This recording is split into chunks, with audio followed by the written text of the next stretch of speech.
Jim Vandehei, you're behind the curtain piece for Axios, co-written with Mike Allen, just published online this morning.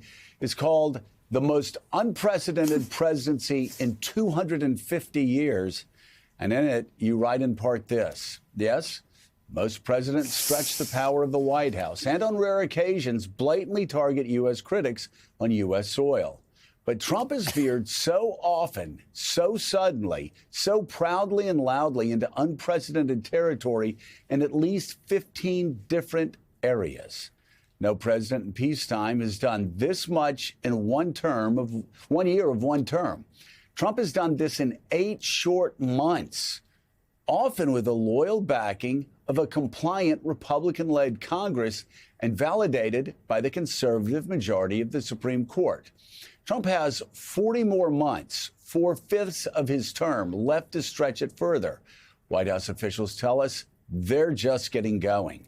They see chaos as their brand and consequence culture taking root. Jim, tell us about it. Yeah, I mean, we try really hard because there's just so much hyperventilating, there's so much concern to be very clinical in thinking about these things. And we walk through in the piece 15 different areas where he truly has operated in unprecedented territory. And we tie it to sort of historical analogies. And the idea there is to wake people up. Like, you love them or hate them, we are in wholly uncharted territory in the use of presidential power. You just walk through one small one on using the Justice Department as a tool for vengeance and a tool for your political agenda. And you might say, oh, whatever, maybe the Supreme Court will reverse that. The minute you're targeted, your life is essentially ruined. You don't want the state, the federal government, being able to sort of unilaterally and haphazardly go after you as an individual. And that's what you're talking about doing. You have to lawyer up. Your name is dragged through the mud. You have to sit in court. And you have to run the risk that a Supreme Court might actually validate the actions of the White House. That's just one small piece. Then you look at the number of executive orders. Out in a peacetime era, nothing. Nobody has come close to what Trump is doing. People complained about President Obama, who did do a lot in stretching the use of executive power and executive orders. I think he did 230 in 2 terms. Trump has done 200 this year. And then he declares emergencies for what most people wouldn't say is an emergency situation to further the power of the presidency. And the reason that Republicans should care about it, just like Ted Cruz cared about the free speech topic, is that all of these precedents, make no mistake, every one of these will be used against you and potentially stretched further because you have a 25-year history now of both parties creating an imperial presidency with almost no checks. I, for the life of me, can't imagine running for Congress, running for the House, running for Senate, finally getting power, getting to represent your community or represent your state, and saying, the hell with it. I'm just going to give all my power to the executive branch, even though the Constitution was never set up that way. Like, who would do that? Unthinkable. And that's essentially what they've done. Jim, you and I were there at the same time. I got into Congress. I think you were at roll call, writing glowing profiles of McIntosh.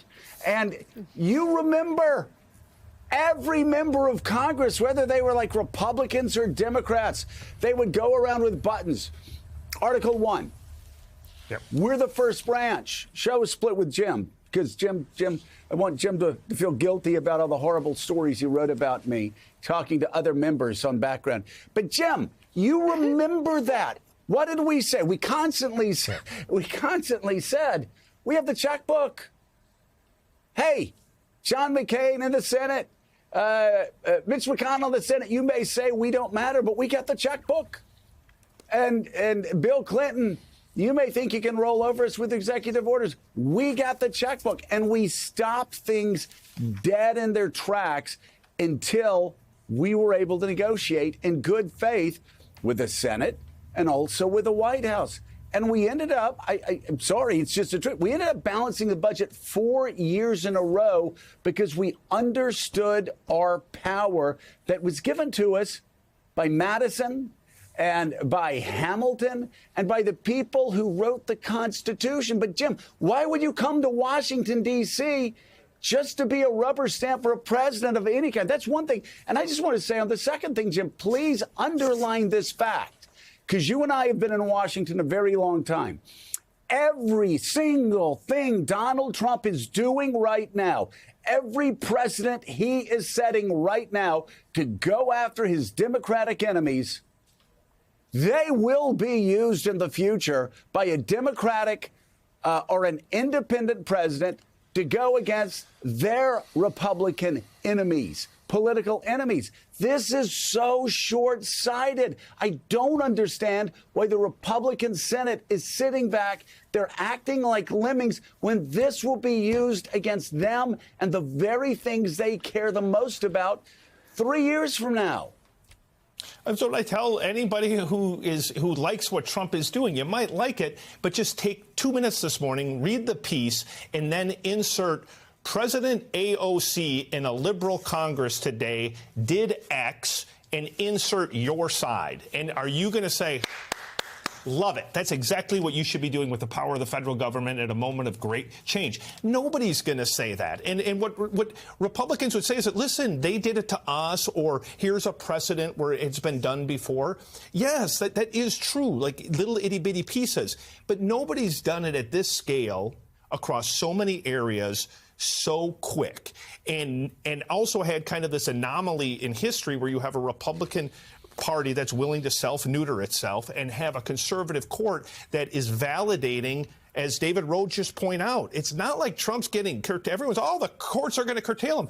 What are you watching? They're not going to curtail it. They're very much supportive of executive power and believe that the presidency should be more powerful. But go back, and again, I hate putting words in the words of the founders, but go back and read. They never envisioned a government this big. They never envisioned a federal government this powerful, spending this type of money. They thought most of the power would rest with the states, and they thought that all of these beautiful checks and balances would actually hold. None of them are holding. And again, this isn't a political topic, because you have to think about what made this country special and what is in that magical potion that we call democracy and call America. Checks and balances is in there. Kind of a Congress that represents the people is in there. It's not an autocracy. Right? You can look to China, you can look to other countries of what happens when that happens. Then the free markets don't function the way they should. Then democracy doesn't function the way it should. That's why everyone should be a little more clinical, think about this, and really think about the long-term consequences. Well, and Elizabeth, what we talked about yesterday was the ebb and flow of American politics. I won't go through it all again, but, 1964, you have LBJ with one of the most massive landslides ever. Every smart person in Washington and New York said, that's the end of the Republican Party. That's the end of the conservative movement. Right. The Reagan Revolution started 2 years later. 1972, Richard Nixon wins 49 states. 1974, one of the biggest Democratic wins ever. 2004, George W. Bush wins his permanent Republican majority, as his administration was saying. 2 years later, Nancy Pelosi is Speaker of the House. This goes back and forth and back and forth and back and forth. And how these Republican senators can sit back and allow the president to continue to grab power and say absolutely nothing. Understanding what is coming, understanding that whether it's AOC or whether it's, again, some tech billionaire that's going to be the next president of the United States, they're giving so much power to the executive branch that it is a threat to checks and balances in our Madisonian democracy. Correct. And it may happen sooner than we think. I mean, we don't know what's going to happen with the midterms, but the Trump administration, this White House, is moving so fast because their view is that it's quite possible that they only have until next summer, next fall, next November to get a lot of this through, where if there's a Democratic majority in the House, which they're very worried about, obviously, that will change. That presumably will curtail a lot of his power for the second 2 years.